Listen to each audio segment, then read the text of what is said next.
All right. Hi, everybody. It's Renee Fulton here at Talis Group. I think Talis is the #1 recruiting company in Louisville, but hey, I might be biased. I'm here with Susan Woods, who I also think is the best recruiter here in Louisville. Again, I'm biased, but we're going to talk today about what we see a lot with our clients on taking a lot of time to hire and to pull the trigger. If there's anything that we know that's a truism in recruiting is time kills deals. So we're going to quickly go through 3 ways that you can reduce the time to hire. Quickly, the first one is shorten the time from the first interview to the hire.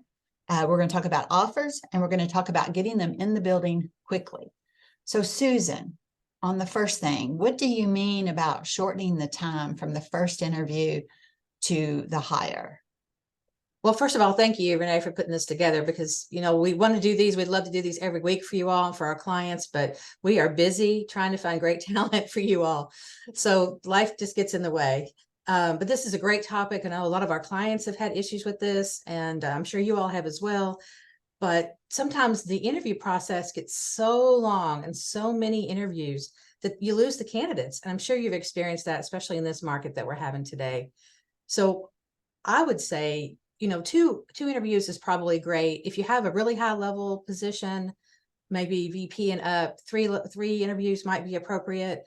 But the most important thing is you get them moving fast as possible. So you don't want to have 2 weeks and then another interview and then 3 weeks. And the more interviews they have, the more problem you have getting them scheduled because we got vacation, especially in the summer. It's very complicated. So just shortening that process up can help you get those candidates engaged. If they haven't heard from you in a couple of weeks after the first interview, they're not committed. You've all had candidates where you've had multiple offers, multiple companies interviewing, and the fastest process is the best process typically. So what about the fact when some companies have 5 and 6 and 7 people interviewing and meeting with the people? What do you think about that? Well, it is important that they meet the hiring manager, and it may be important that they meet a manager above or the team, but do they have to meet the janitor? Maybe only if they're working for the janitor. But we do have some clients that they feel like they're hiring a family member and they have to interview with everybody in the company, and it just takes so long. And also sometimes from the candidate side, it looks like they can't make a decision. Why do I have to meet with everybody on the team? Right. The hiring manager make a decision. Didn't they like me well enough? It looks bad on the candidate side. So the summary on shortening the time to hire on the #1 point is have fewer interviews closer together with perhaps less people, sans janitor. exactly. The second thing we talked about is when you get to the offer point, what is happening when we're getting to the offer point? That sounds like a good thing. The offer is a great thing, but sometimes it takes a week to get that offer letter out of corporate. I don't know why, but we've had that happen many times. Sometimes they decide to make an offer, but it's 3 or 4 days before they can get all the things lined up for the salary and approvals, higher up. And every time you drag it out, it just makes it more and more risk that you're going to lose that candidate. So what we would suggest is that if you're ready to make an offer, go ahead and call the candidate, make the verbal offer, let them know how excited you are to have them join the team, give them every bit of information that you can. Almost every offer that we receive for our candidates from our clients misses benefits. I mean, benefits is the most important thing besides the salary. Please send them a benefits summary. Make sure you have everything listed that's going to be an advantage. If you've got, let them know what the PTO is. That's really important. Let them know what the vacation, if it's vacation and sick and how that works. Let them know about bonuses.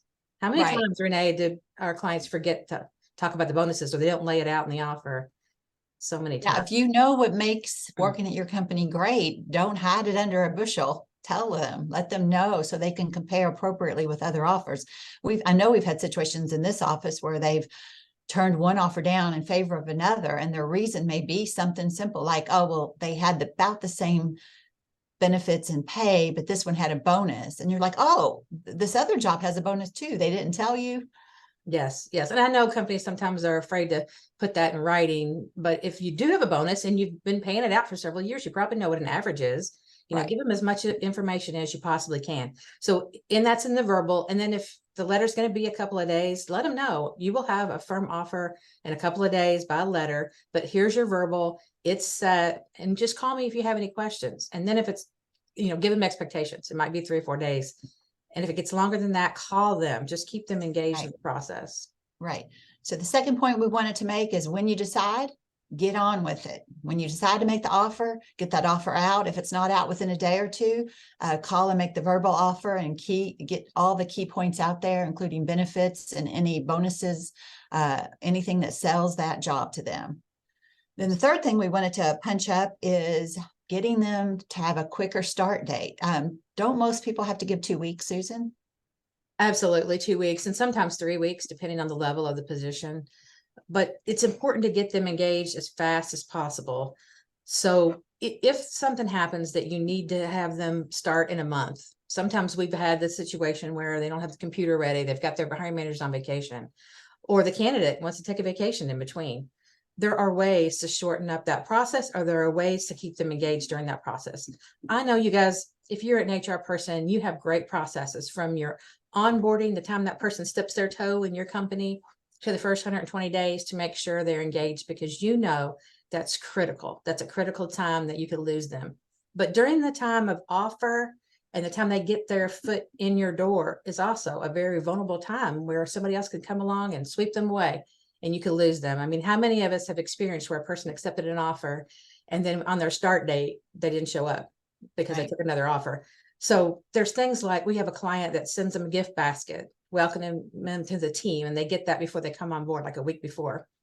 Or just having an email and some conversation with the hiring manager during the 3-week period or the 4-week period that you're waiting to get them in. They need what I'm hearing? You sound like you're saying that most companies have this great HR process from the minute they get in the door. And we just need that process backed up a few weeks to get through some of the interview and offer stages, because that's where we're losing people right and left right now. Absolutely. You have to keep them engaged and warm all the way through the process right now, or you'll lose them. You need to get them committed, and just them accepting an offer isn't a commitment. They need to be committed all the way until they get their foot in the door. So. Very true. Very true. So in summary, the 3 ways we think you can shorten up your hire is 1, either reduce your number of interviews or the number of people they're interviewing with and the days between each interview. When you decide to make an offer quickly, or at least make the verbal offer so that you can have a little more commitment from their side, or they feel like you've had commitment to them. And the third thing is once they accept the offer, get negotiating on when they can start. You can be flexible and work with them, but if the start date, it makes sense to be longer than 2 weeks to keep them engaged, talking to them, inviting them maybe to a company meeting, or sending them a care package or something to keep them engaged and hooked to you until they are physically in the door, and then let your normal HR processes take over from there. Is that about everything summed up? That's it. And, if you have a difficult hire that you're struggling with, call Talis Group, because we can help you find that great talent. Yes, but the good thing that we get to see that you don't is we get to see how so many different HR companies do it at so many different companies and so many different industries.